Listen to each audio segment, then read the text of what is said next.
Hello. Hello guys, ang gagawin natin ngayon na gawa tayo ng papaya. Gawin nating pansit. Parang pansit ba? Papaya na green papaya.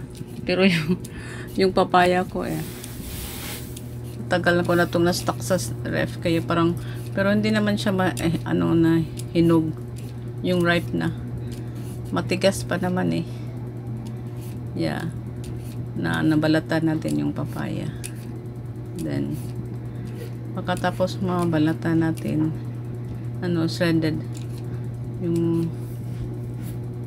natin parang ding pansit ba na mahaba yan.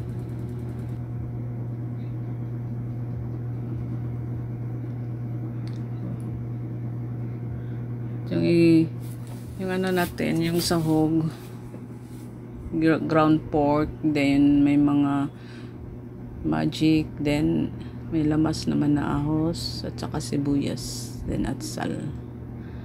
Then lagyan natin ng carrots at saka cabbage. Yung tanggalin natin yung buto sa papaya.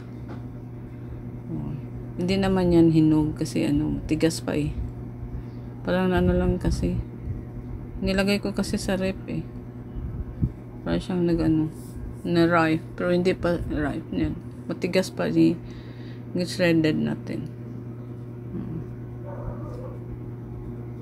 Tigas pa yung papaya.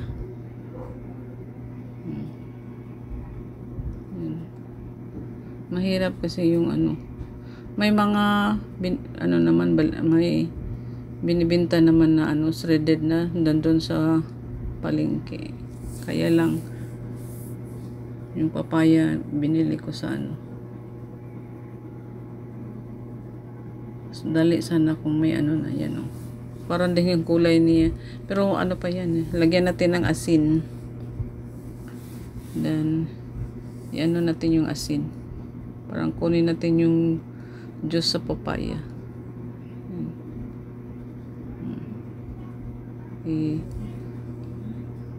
Natin lumalabas yung parang gata sa papaya. Then pag ma-squeeze mo na yung yung juice niyang hugasan kasi maalat yan kay asin yung nilagay ko.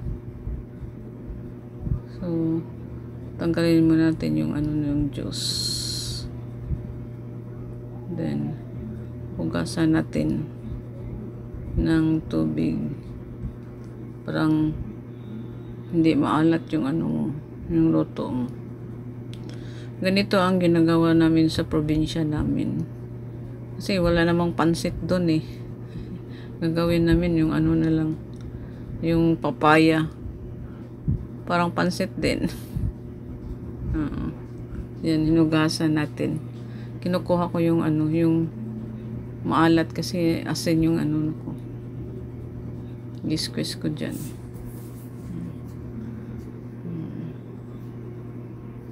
Tapos nang ma-squeeze mo, yan.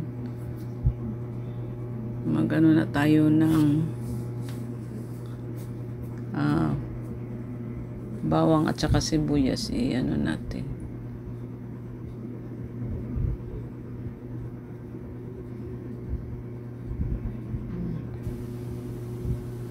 Kinukuha natin yung gata ng papaya.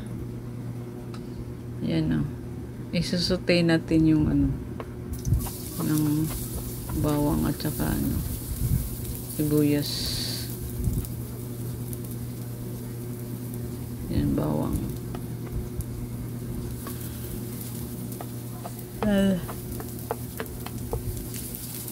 Lagay natin yung sibuyas. Katapos ilagay natin yung ground pork. Yan.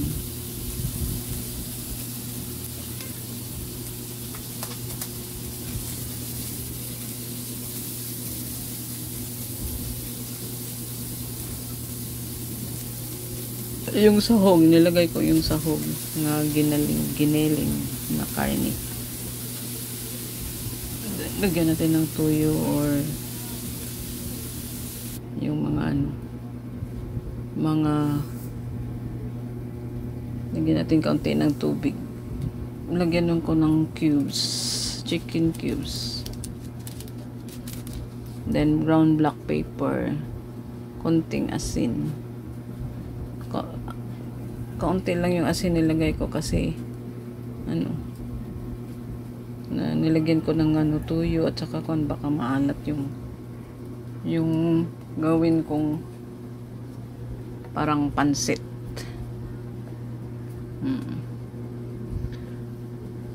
Sa amin ang daming papaya. Sa aming probinsya ang daming papaya. Kaya yan ang ginagawa namin sa probinsya. Kasi walang ulam dun eh. Mga gulay lang ang nandun.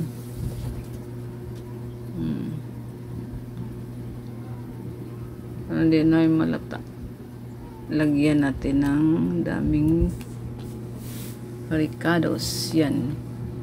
Ilagay na natin yung papaya na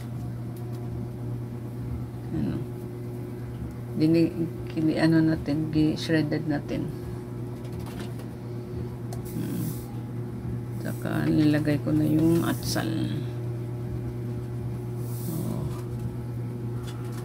At papakuluin natin hanggang siya, lumambot yung papaya.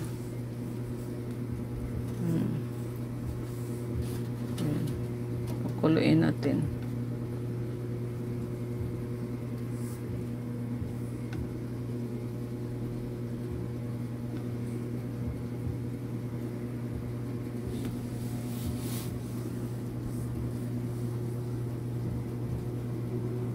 Masarap sana kung may shrimp kasi wala kaming shrimp. Lagyan natin shrimp at saka yung posset, ganun. Parang pansit talaga ba? Pero papaya lang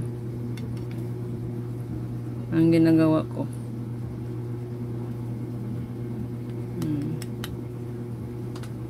Then pag na lumambot na, ilalagay na natin yung mga yung vegetables na cabbage, yung dahon. Tingnan. Masarap to pag may chicharon. Wala kasi akong chicharon. Ayan, nilagay ko ng cabbage at saka spring onions.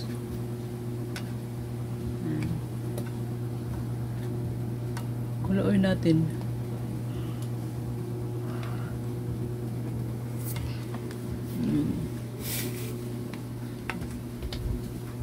Di, parang papaya na talaga eh. Parang pansit na talaga. Hindi na mo mahalata na papaya pala to.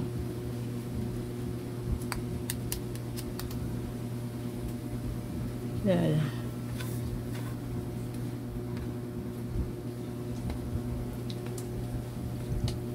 Yan sa sa probinsya, yan namin palaging ginagawa. Kasi ang daming papaya na tanim sa bahay namin.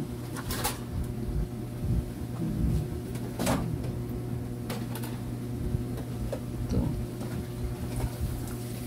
Pag na malambot na, yan, ihahain na natin ang ating pansit na papaya.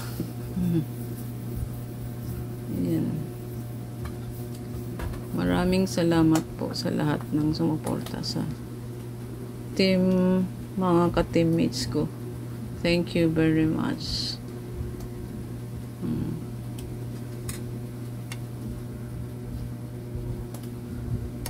Ayan.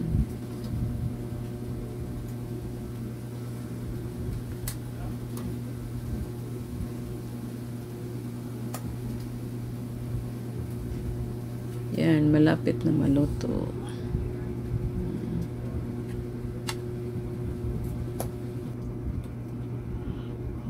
Ihain na natin ang ating pansit na papaya. Sana yung green na papaya. Kaya lang nag-change ng kulay niya. Since nakalagay sa rep eh. Parang tingnan mo pero papaya yan. Tingnan. That pansit na papaya.